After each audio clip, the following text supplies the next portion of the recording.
Welcome back to another episode of Top 5. My name is Chance Brown, and I'm going to be your host for today. This is your first time listening into an episode of Top 5.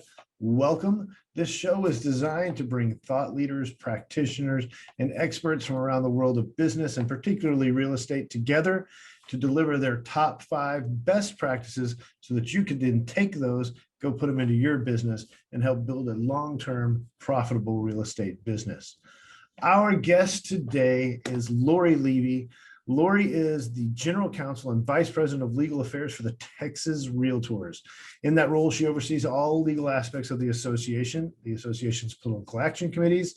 She assists in lobbying efforts of the association. She has a staff of 9 attorneys, as well as professional standards and board management departments. She oversees the enforcement of the Realtor Code of Ethics. She directs educational and communication content, supervises all litigation affecting the association, and manages the association's legal defense fund and legal hotline. So she's got her hands full, as you can imagine. Lori joined the Texas Realtor staff in 2006 as a legislative attorney and has moved her way up from there. She was born and raised in Texarkana, got her undergraduate degree at Emory, and got her JD from the University of Texas for all of our Longhorn fans. She worked for a number of years in the Texas Senate and a general counsel for a number of voting Senate members, including Bill Ratcliffe, Florence Shapiro, Todd Staples. And she is also a wife and mother of 2 kiddos. So I'm excited to have Lori here. You know, one of the things we hear a lot about, whether it's people just getting anxious, realtors just getting anxious, or whatever it is, that they are scared of being sued. And so we're going to talk a little bit today about some tips that you can practice in your business on a daily basis that are going to lower your risk for a lawsuit, a license complaint, whatever that looks like, lower the risk for you getting in any kind of trouble. And hopefully, as a result of that, also just result in a much better run, more efficient business. So I'm excited to have Lori on the show today. Lori, welcome to the show. We are excited to have you on Top 5 to talk to us about how not to get sued. I gave a little bit of background, but tell us what you do kind of in a nutshell when it comes to a day in the life of Lori Levy at Texas Association of Realtors. Oh, goodness gracious. I do a lot of different things, which keeps it exciting. I've been here 16 years and I came over from the Capitol. I was a staffer for 10 years and I came over here to be the legislative advocacy attorney. And that was a whole lot of fun. Got to work with the government affairs team and, public policy issues, got to be a policy wonk. And when I was promoted to general counsel, I always joke that I traded the fun stuff, the front and center stage stuff, for the backroom stuff, right.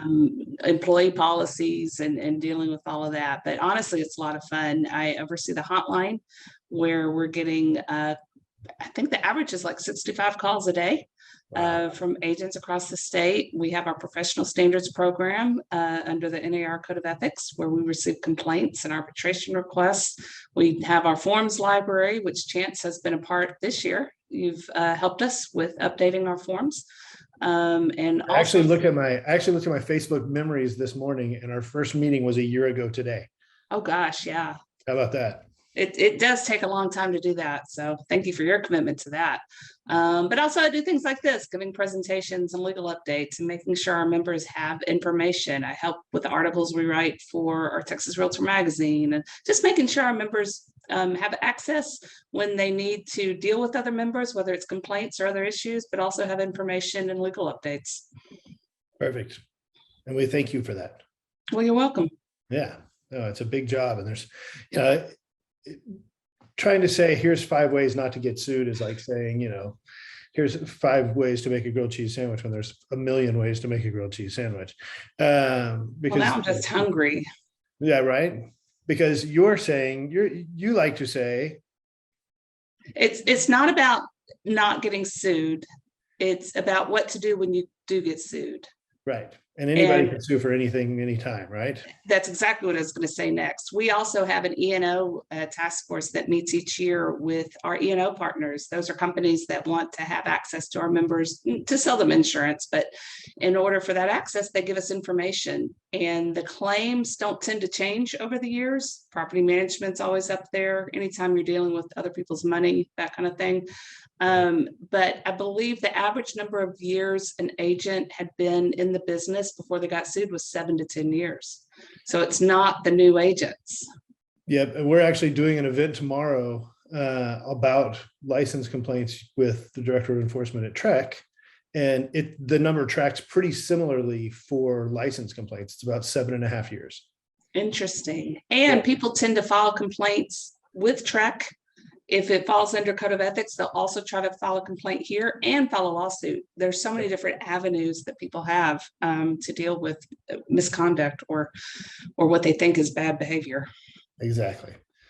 So let's use that as our jumping off point, shall we? So our first point in talking about things you can do to minimize your risk, I guess is probably the better way of saying it, is when it comes to competency. Yeah, competency is a big one. We could spend a couple hours talking about it, but I just had a couple of examples. So I wanted to start off with competency. In the past year, we've talked a lot about geographic competency, ensuring TREC has been on that issue to ensure that agents know their area, know their community, aren't just working a deal across the state where they don't know about soil issues or things like that. The competency generally, with the number of people that have been getting their license over the last 3 to 5 years, we've got a lot of new folks in the industry, and broker supervision issues come up. Is the broker actually supervising their agents? Are they helping the new agents? So competency always remains an issue, but we got a call on the hotline the other day, I think it was about 2 weeks ago, that I just thought was interesting. It's a residential sales transaction, and the seller provided the seller's disclosure notice, and the buyer refused to sign it. And so the listing agent thought that the seller could terminate the contract. Buyer must have been in breach because they didn't sign that seller's disclosure notice, and that is absolutely not true. No requirement that a buyer sign that they've received the seller's disclosure notice. And I just thought, where did that come from? Where did this agent get that idea? Did they talk to their broker before they called us? I hope it was an agent. It might have been a broker that called. But just things like that, understanding the forms, the contracts, taking obviously all the required courses that you have to take, but also learning on your own. Right. I just thought that was read past the blank. Yeah, I thought that was an interesting example of incompetency, especially if they're advising their client in that respect. Right.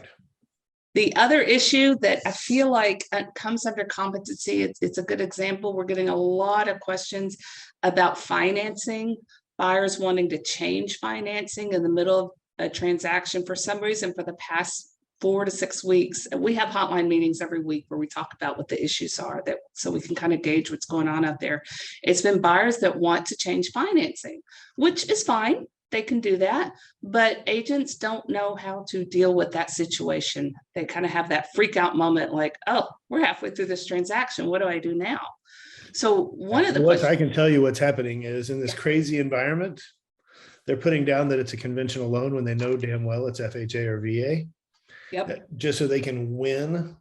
And then they come back in. I had one of my agents yesterday call me like, hey, we just got an FHA appraisal on a conventional third-party finance addendum. What do I do?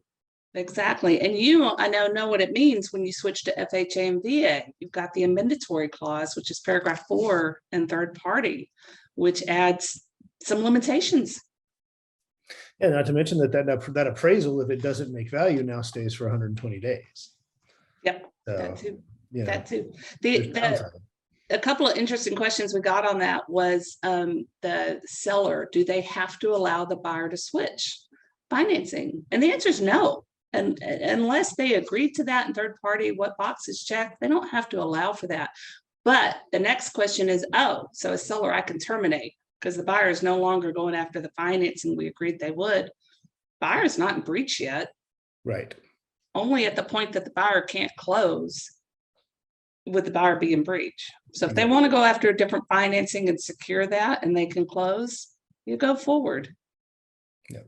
When it comes to things of competency, you know, my kind of go-to when I'm talking to my agents is, if you don't know what you're doing, just don't do it. Just don't do it. I mean, it sounds really simple, but when you attach dollar signs to it, and when you attach pride and or ego to it, it becomes a little bit of a different situation for some people. But, you know, if your broker can't help you, if there's another agent in the office that can help you, you know, like, I'll be the first to tell you, I'm not an expert in farm and ranch real estate, but I have experts in my brokerage that do farm and ranch all day, every day. And so if one of my agents calls me, I'm probably going to put them on the phone with that person and let them help them because I trust them and know that they're competent in that. Good. But I'd rather have them call than try to do it themselves and then call once there's a problem. Good. Yeah, exactly. And I think this is a good example of why real world experience, practical experience in the field is important. I think you can take a class and feel like, oh, I can fill out the third party financing addendum. But then what happens when these other things come up that you weren't expecting? How are you going to behave then? Right. That's where the experience and the talking to someone who has that experience can really keep you out of trouble. And if we've learned anything over the last few years, it's that nothing's normal anymore. Everything's right. Unpredictable every day, it seems like. I think, you know, at the end of the day, we have to remember our fiduciary.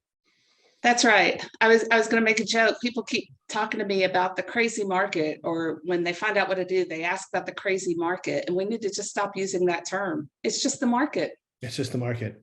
Yeah. The crazy is implied. Awesome. All right.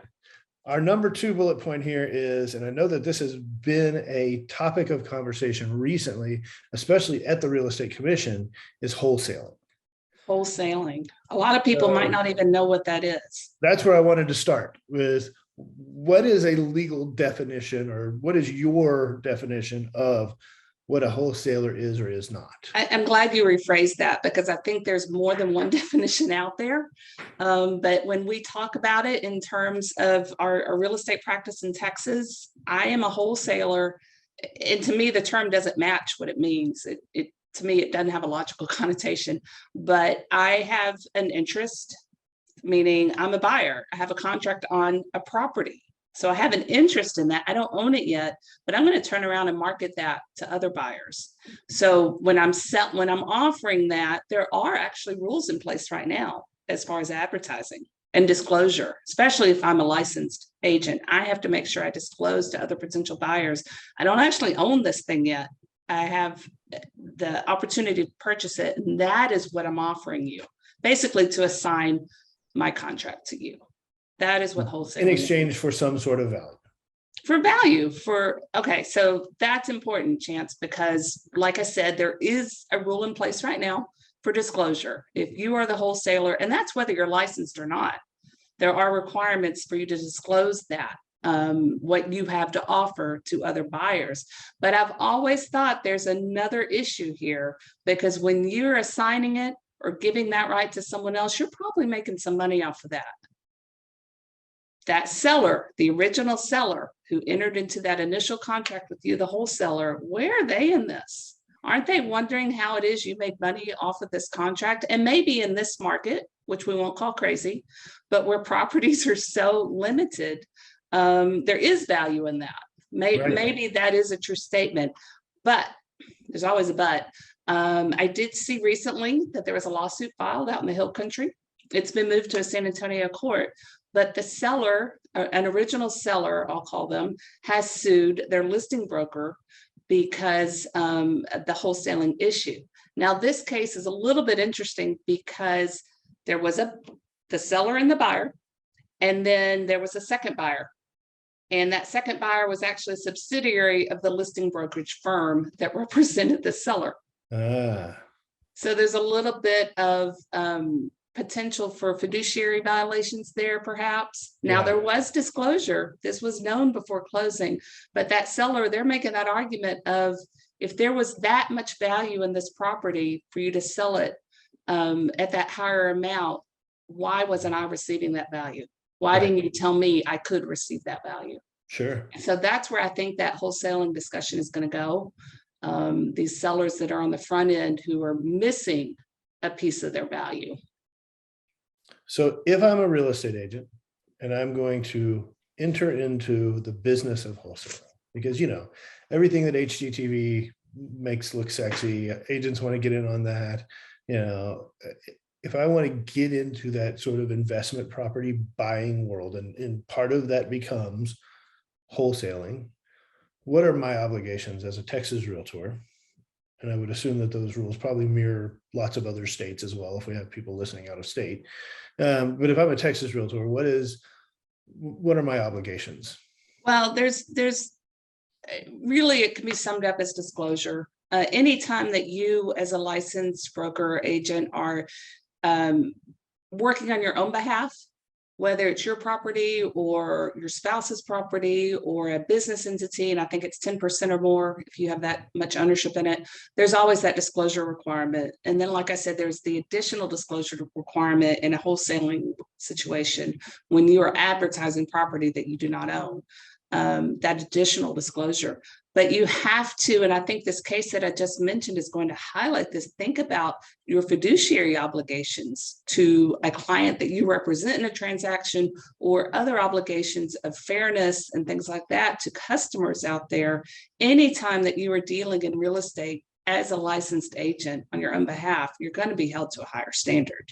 And like I said earlier, there's that court of law that people can go to. There's TREC for filing complaints. And there's also the code of ethics, which holds our members to a higher standard.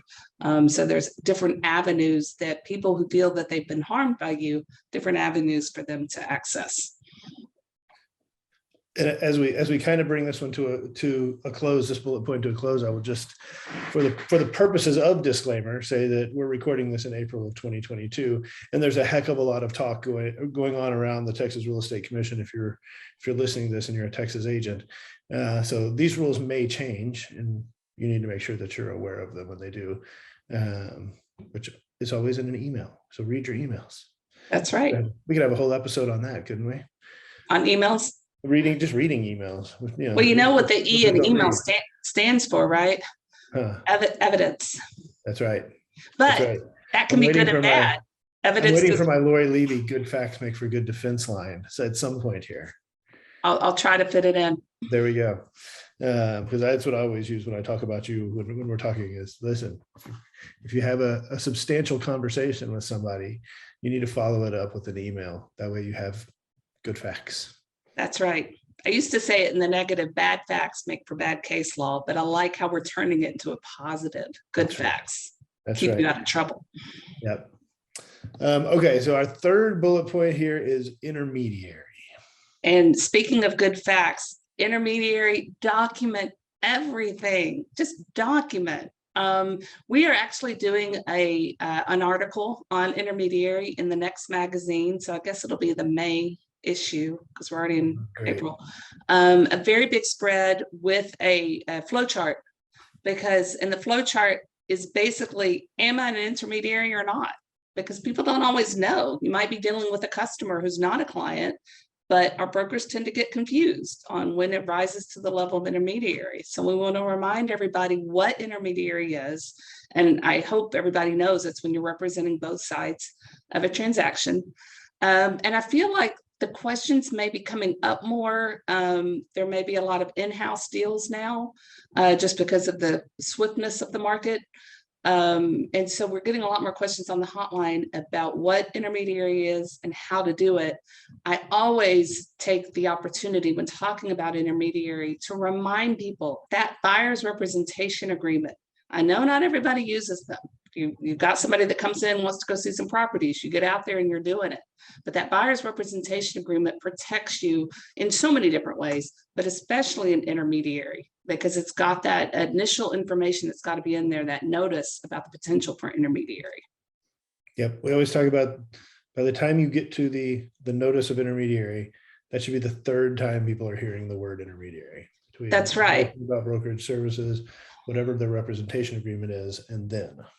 Well, and I was going to mention that notice as well, because people get confused. They think they can use that at the beginning when they realize, oh, we're going to be an intermediary, and they get that out, you've got to make sure that should be that third time. ABS form and a representation agreement. Well, and the other thing, and maybe this would be good food for the article, what I run into with people who don't understand intermediary well often is they think that just because someone is unrepresented, that automatically creates an intermediary situation, which is not the case. And so that's when I've had to introduce, and this may be good for the article, introduce the representation disclosure document that we have.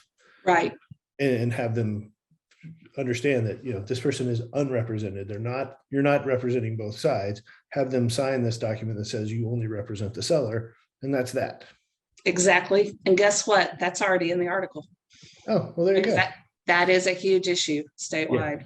Because more often than not, that's when I get it. In fact, we just went through, in full candor, we just went through a license complaint because of that very issue.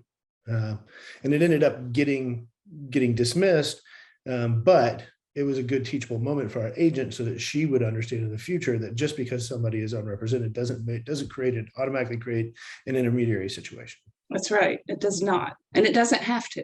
Right. And that's very confusing. The other confusing issue I hear about are the appointments and who can be appointed. If you are the broker, you cannot be appointed. You cannot appoint yourself to one side. No.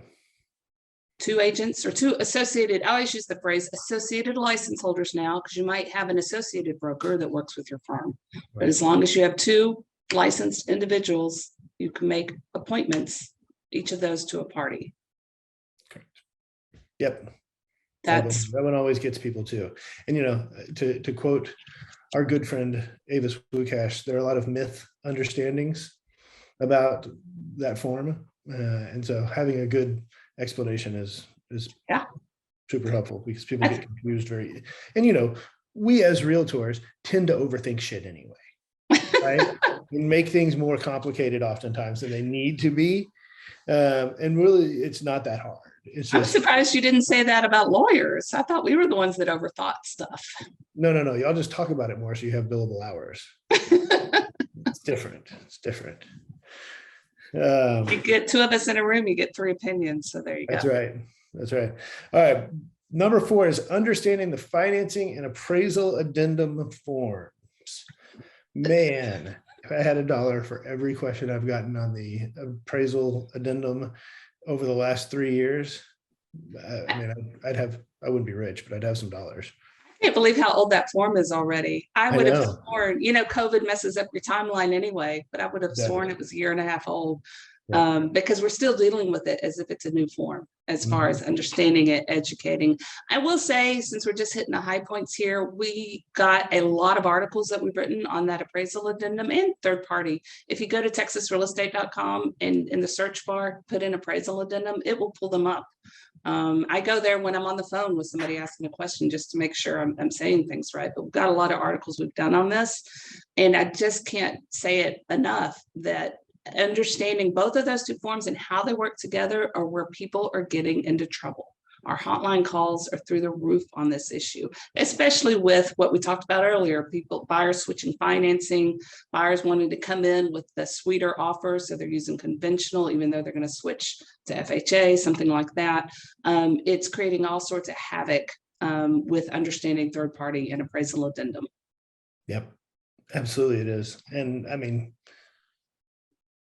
I don't want to belabor the point here, but I hate that form with all of my soul, because I think that if we wrote our contracts better, we wouldn't have to worry about that form. And the other thing I dislike about it, especially in a market where we're having appraisal issues some of the time, is when you put a lower number than the sales price in there, or you put a price that's not, it's not all the way there because you're just trying to say, okay, as long as it appraises for this, to me, you're giving the appraiser permission to appraise low. Ah, there you go.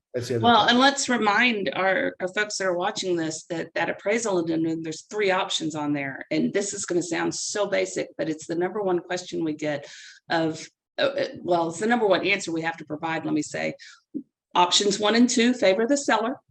Option 3 favors the buyer. And guess what? We're not getting a lot of questions about, we checked box 3, because that box is not being checked right now. And I doubt number 2 is being checked a whole lot right now. No, not very often. but 1 and 2 favor the seller.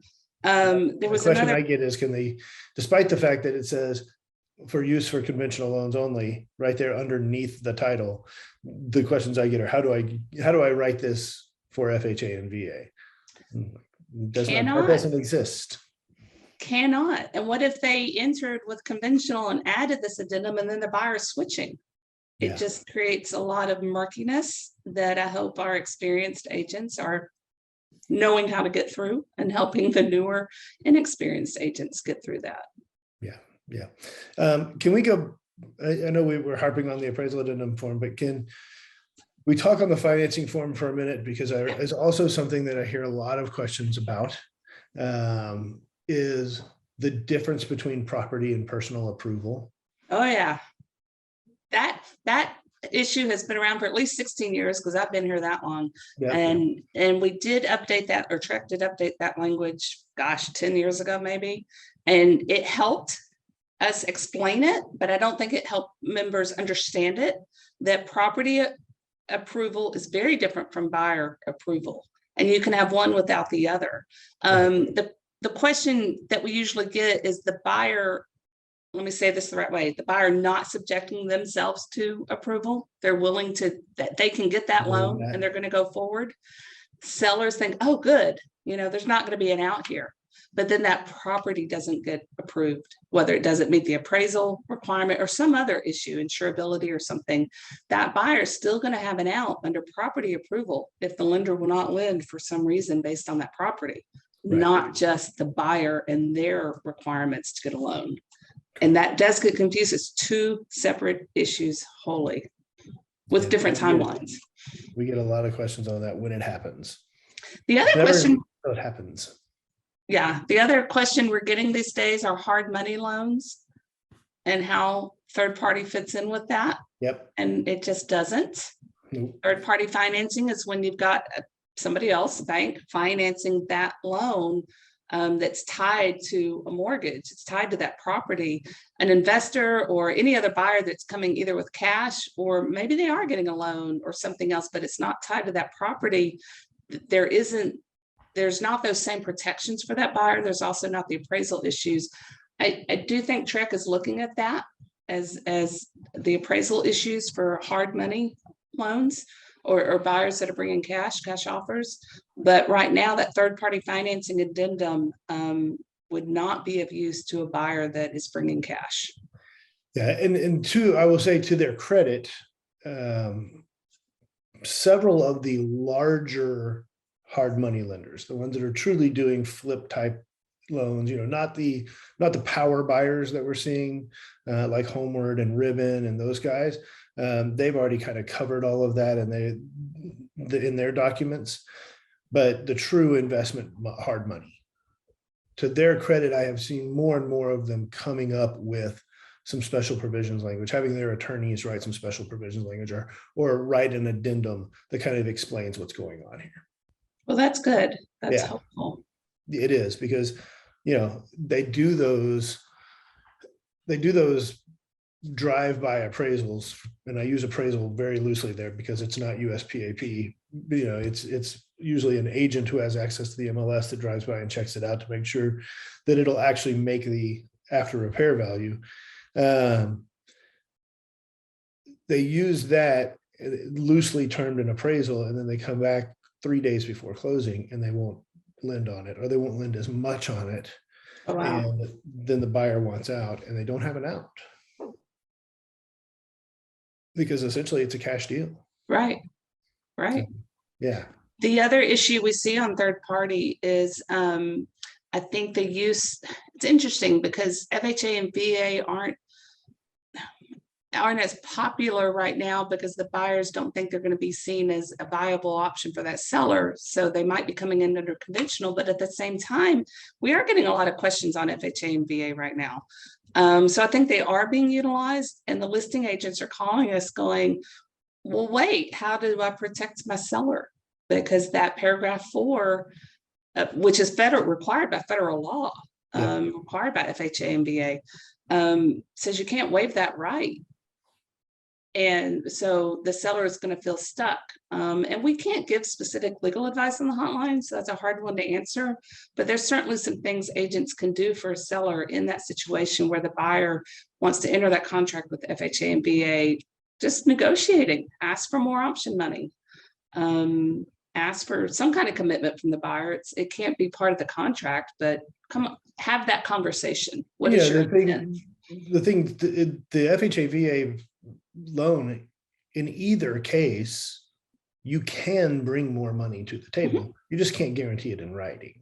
That's the other question. The buyer can bring more money. Yeah, Absolutely. and we tried. Like, I hired my attorney and I said, write me some language, and we took it to our underwriters at the lenders that we use to try and come up with something.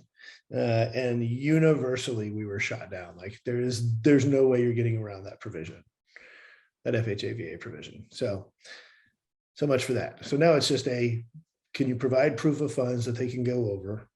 Can you write a better contract? Can you minimize contingencies? Can you put down, like you said, more option, make non-refundable earnest, whatever that looks like. Right. And go from there. Well, and that's It's where unfortunate too, because VA loan is such a good loan. It is, and that right there, everything you just said is why it's so important for brokers to understand that and educate their agents. On the hotline, we're not going to give you that advice. Here's what you can do. We're not there to help you get a transaction done. We're there to answer legal questions. And Right. so that's how you and I can work together to educate folks. Perfect. All right. Number 5. We kind of are lumping a few things in here, but I'm guessing that they're all things that get a lot of calls, that y'all get a lot of calls on, because I know there's stuff that I get a lot of calls on. Is this where I lumped in not reading contracts and responding to inquiries and unauthorized practice of law? Sorry, I didn't have it in front of me. Things don't change. The questions that when people call the hotline, it's always a different story, but it boils down to the same question. And it's always that they either didn't read or didn't understand.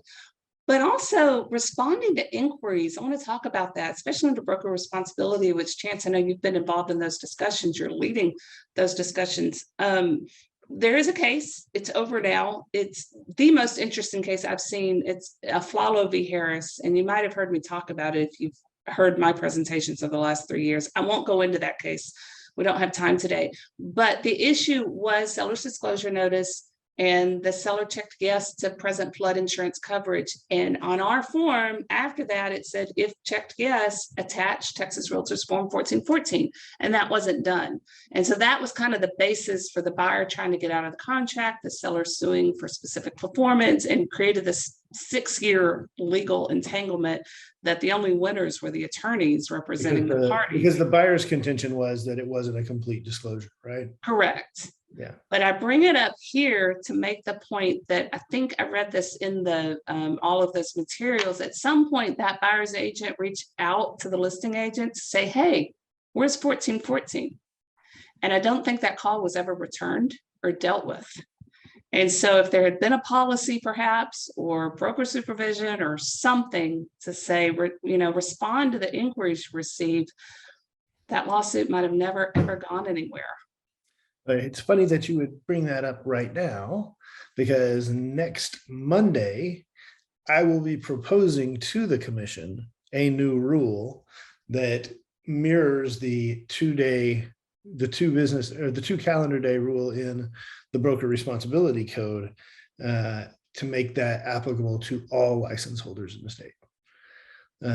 So that is part of our agenda for my group next week.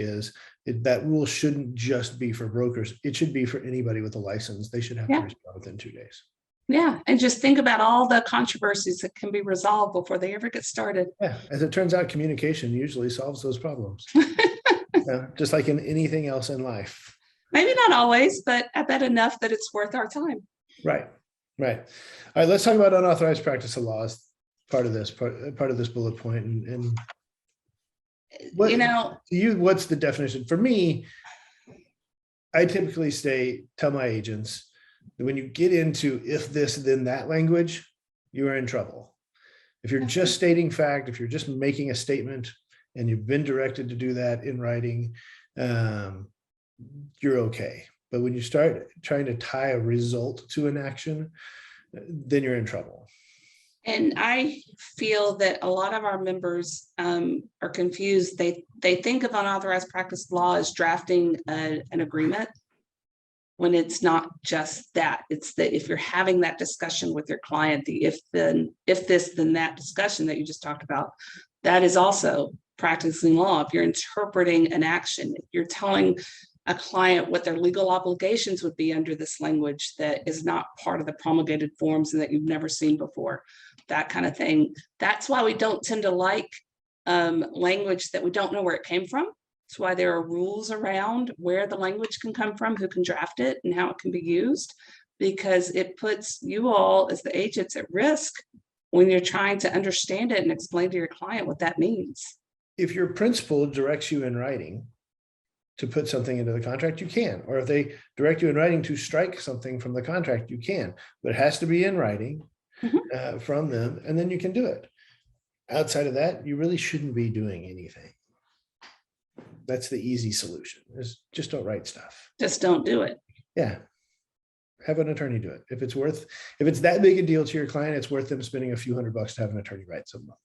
And I think that folks they don't like that answer always. They feel like they have a license, they should be able to help their client, but we're actually in the process. I'm working with the rubric trek to try to better define unauthorized practice of law, so it's not such a slippery slope, so that we absolutely understand, and maybe that'll make it more amenable to tell your clients you really need an attorney to do this. More of a I'll tell you, sometimes it's not even the agent, sometimes it's the client doesn't like it. They're like, well, what do you need it for? Right? Why am I hired you to do this stuff? Well, okay, but I'm not an attorney. Yeah, there are limits. Exactly. There really are. So, right, the other example, I'm sorry, but the other example that I put there was escalation clauses. So many of the questions we get are about escalation clauses. Yeah. The one thing I'll say about escalation clauses, I'll keep it short, is that they're really not a contractual provision, they're an offer provision. Once the other party accepts that offer, you need to know what that number is, not what you're willing to escalate to, because that's a murky number. And in order for there to be a contract that is respected by a court, the parties have to know what they're agreeing to. So what is that number? And that's what's going to go in the contract that is signed. So it always makes me nervous that you're accepting an offer that includes an escalation clause, and you go to sign the contract with the final sales price in it, and people kind of go, oh, wait, I didn't really want to. I didn't really want to spend that much. And then what happens? You don't really have a deal until it's signed. Yeah, we kind of talk about the same thing with multiple offers in general, especially when we're representing a buyer, is, that you have to go back before you go crazy and talk about what were our goals when we started this process, and what were we trying to achieve, and are we comfortable making this? Because a lot of time, and the analogy I draw is, my wife loves to go to tree pack auctions, and she loves to win things there, not realizing that when she wins, I have to pay for it, right? And so we get the same sort of mentality, in this auction mentality with multiple offers, is pride and ego get involved, and people want to win. Is that the right thing? And a lot of times after they win, they get that buyer's remorse of, okay, well, this is actually more than we wanted to spend. Well, and I think you were part of this, Chance, when we updated our general information for buyers and sellers about market. I forgot how we said it, that prices fluctuate, market prices fluctuate. Because in this market, we were afraid that, you as a buyer's agent are telling your client what an appropriate offer would be. And then who knows what's going to happen the next day in the market, the ups and downs of it. And when you're in multiple offer situation, you see those numbers going way over what that property is going to be appraised for. That's right. That's absolutely right. And the fear would be that in a couple of years, if we start to see a turn down in pricing, or even just a leveling, so that they're not seeing the same appreciation, that somebody's going to call us and be like, hey, you told me this was a good deal. That's right. At the time it might have been. So, yeah. That's right. All right. So that technically wraps up our top 5, but in true Lori Levy fashion, we have a top 6. So we're going to add a bonus one and just talk about antitrust because there's a lot of big lawsuits going on. And so I want to hear Lori's take on what's happening in the world around us. There are a lot of lawsuits going on nationally. We have not seen any, knock on wood, here in Texas, where parties, whether buyers or sellers, are suing MLSs, associations, and brokerages, some large brokerages, as well as NAR itself. They are a defendant in quite a few suits. Sellers have been upset that they paid the buyer's agent's commission. They didn't feel like that was appropriate or that they had a choice. And so there are law firms out there that will take these cases and go look for other plaintiffs. And what they try to do is put what's called a class together. You as a seller may have only overpaid in your mind $600, $1,000, whatever it is. It's an amount that you're not going to go after because it's not worth your time and money to go after that small amount. But as a class where you have one law firm representing a class of people that's represented by a few plaintiffs to make the decisions, that makes it worth the law firm's time and can cause quite a bit of hardship and expense for defendants in those situations. And a class was just approved this week in one of the lawsuits. I bring this up not to scare people. As we started out in the beginning, you can get sued at any time for anything. Lawsuits are going to happen. We do have a good business climate and legal landscape here in Texas, but I use these lawsuits, and we call them the antitrust lawsuits, because that's what the plaintiffs are claiming, that there's antitrust, the NAR or the MLS rules or the brokerage is creating a situation where there's no competition out there, and that is antitrust. I bring this up to remind you of your value in that relationship. You as the agent are the direct link to these consumers. You need to make sure that you are having those conversations, especially on the front end when you're talking about commission, how you will earn your commission, how you will market a seller's property, the value of the MLS, how bringing the highest and best offers or getting the highest and best offers for that property. Don't forget to sit down and have those conversations so that your clients understand how value is determined, how we get the best offer in for our sellers, how you earn your commission, why the MLS requires unilateral offers of commissions to buyer's agents. Have those discussions, make sure that you understand all that. You can find a lot of information on this on the NAR website at competition.realtor. It's just good to be reminded that when you have those conversations up front, just like we said, communication really helps in these situations so that buyers and sellers don't feel that remorse later about whatever it is and feel like they were never told something, they didn't understand something, or you never had a conversation with them. Have those conversations, and guess what else you should do? Document that you had those conversations. That's right. That's right. Good facts make for good defense. That's right.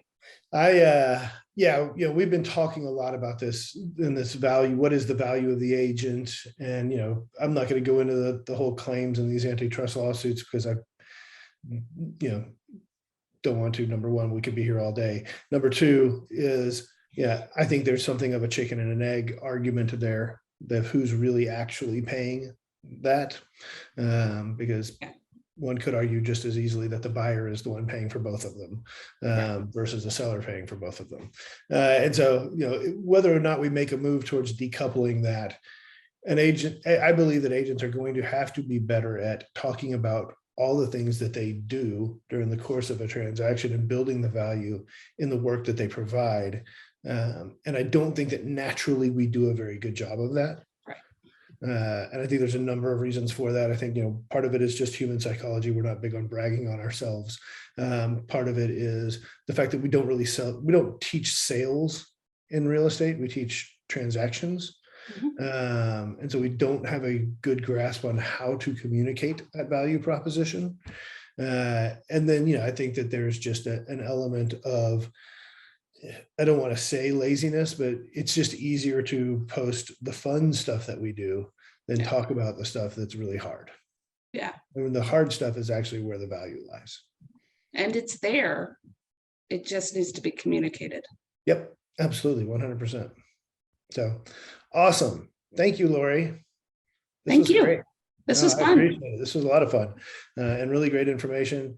So if you're a Texas realtor and you go to texasrealestate.com, all of the FAQs and the legal hotline are there for you to use anytime. If not, Google it and you'll probably find it anyway, because, you know, we're cool at sharing. So thank you again, Lori. This was amazing. Thank you if you were watching. We appreciate you stopping in and listening to another episode of Top 5, and we'll see you next time.